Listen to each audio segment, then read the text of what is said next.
வணக்கம். அரியலூரில் குழந்தைகளுக்கான பாதுகாப்பு குறித்த விழிப்புணர்வு பேரணியில் மாணவ மாணவிகள் ஏராளமானோர் கலந்து கொண்டு விழிப்புணர்வு ஏற்படுத்தினர். இனி விரிவான செய்திகள். அரியலூர் மாவட்ட ஆட்சியர் அலுவலகத்தில் குழந்தைகள் நலன் மற்றும் சிறப்பு சேவைகள் துறை அரியலூர் மாவட்ட குழந்தைகள் பாதுகாப்பு அலகின் சார்பில் குழந்தைகளுக்கான பாதுகாப்பு குறித்த விழிப்புணர்வு நடைபயண பேரணியினை மாவட்ட ஆட்சியர் ரத்தினசாமி கொடியசைத்து துவக்கி வைத்தார். குழந்தைகளின் உரிமைகள் மற்றும் பாதுகாப்பு, குழந்தைகளுக்கு எதிரான நடைபெறும் குற்றங்களை தடுத்தல் தொடர்பாக பொதுமக்களுக்கு விழிப்புணர்வு ஏற்படுத்தும் வகையில் இப்பேரணி நடைபெற்றது.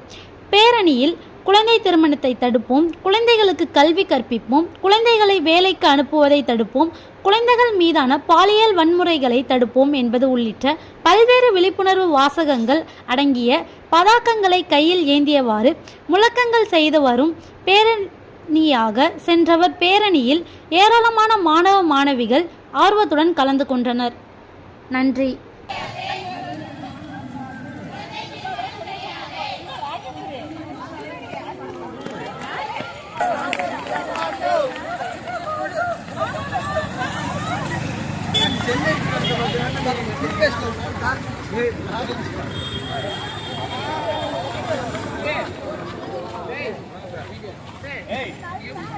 எனக்கு ஐட்டம் பத்தாங்க.